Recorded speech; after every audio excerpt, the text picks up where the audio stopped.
I'm Dr. Boyce Watkins from Your Black World, and I wanted to just say hi. Actually in Denver, Colorado, and I just spoke to the students at the University of Denver. They call it DU for some reason. I don't know why they don't call it UD. But anyway, I was at University of Denver, and it was just an amazing experience.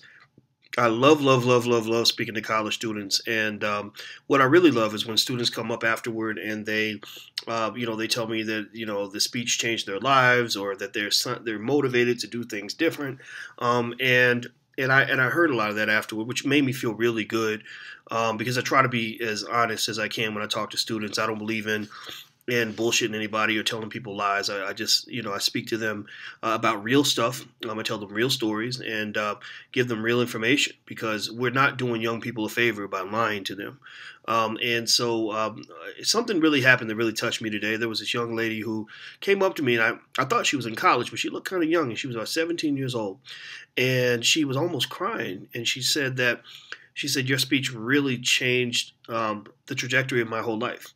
She said, I'm a good singer. She's a great singer. I mean, she's actually sang the national anthem at NBA games. That's how good she is. And she said, but my parents told me that I should be doing something different. I should be an engineer or a doctor or a lawyer or something like that. And she said, now I know how to shape my dream in a way that I can go after what I really believe I'm meant to do. That's the place where I'm happy. She said, my eyes light up when I get near a studio. And it turns out that this young lady is going to go to USC.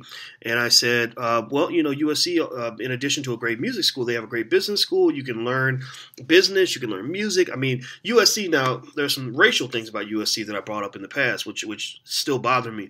But as far as educational quality, I mean, they've got tons of money, so they do a good job of educating their students. They just don't let that many black people in, which is a problem. And they don't have, unless you play a sport, and they don't hire that many black professors, which is another problem. But it's a good school. And so anyway, one of the things that she said she was going to do was also study business, so she could merge business with what she's doing as an entertainer.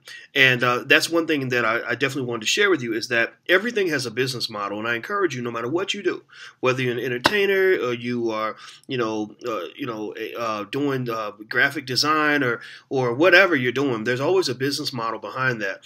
Look for that business model and make sure you understand that business model, because a lot of the entertainers I know who get screwed or get their money taken, they get screwed because they don't understand the business side. And what really touched me about what this young lady was saying, was that, she said she started to cry.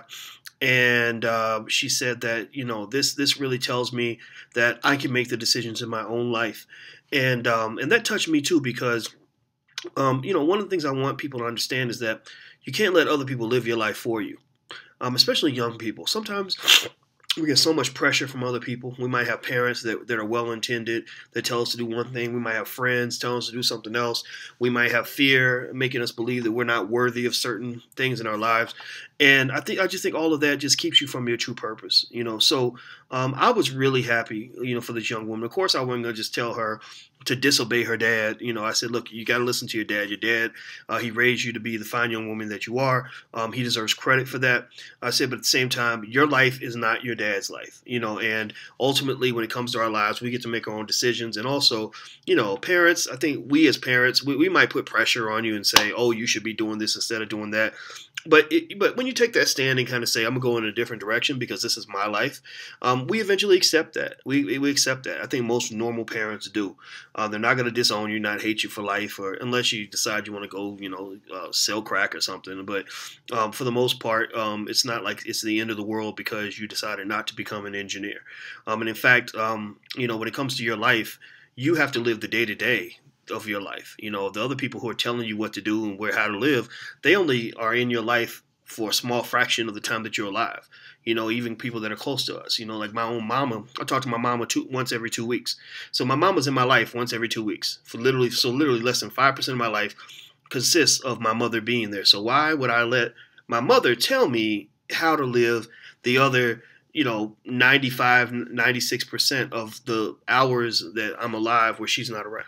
So that's all I really want to say. I just wanted to say that this was kind of a really touching experience for me, and I was really happy to talk to this young lady. I was really happy to be able to inspire her in some way. And again, I mean, this is just my favorite thing. I mean, if you haven't had a chance to talk to college students, man, it's the best, because I think a lot of people out here are looking for something. A lot of people are lost, and they're looking for that spark. They're looking for that person that can say, "You can do it," and here's some things you might do. I don't tell people what to do, but I definitely try my best to help empower them, because a lot of what you do in your life is really about confidence, about not being scared. Don't spend your life being scared. That's just it. I mean, when you move forward and you're trying to make decisions, it doesn't mean you shouldn't be cautious. But what are you afraid of? I mean, what are you waiting for? You're going to die. You're going to get old and die anyway. Being scared is not going to keep you from eventually dying. You're eventually going to die, and this journey will be over. And then you'll have to look back and decide, did I live this on my terms, or did I let other people live my life for me? And I don't think you want the latter, because that's just not going to make you happy. But that's all I want to say. I'm about to go take a nap. I'm a little tired. Whenever I give a speech, I get kind of you get caught up in the adrenaline of the experience, and then you get home and you're like, So I'm actually going to watch some Netflix and go to sleep. That's what I do when I'm not here talking smack. So until we meet again, I want to say thank you very much. I'm Dr. Boyce Watkins from Your Black World. Also, we have a new film out called Resurrecting Black Wall Street, all about the massacre of Black Wall Street. It wasn't a race riot. It was a freaking massacre. The massacre of Black Wall Street, what happened in the aftermath, also the keys and the elements to building Black Wall Streets in the 21st century. You can check it out at resurrectingblackwallstreet.com, and I hope that you'll consider going and pre-ordering a copy of the DVD. We're giving a 20% discount to anybody who orders it in advance, and also just that money does come in terms of helping us get things done, helping us do more of what we do. And you see, I hope that you're convinced that we're down for Black people. We hire Black people.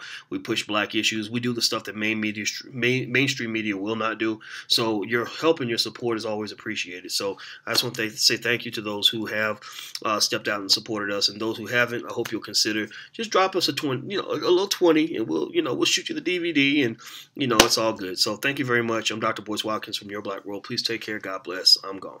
Peace.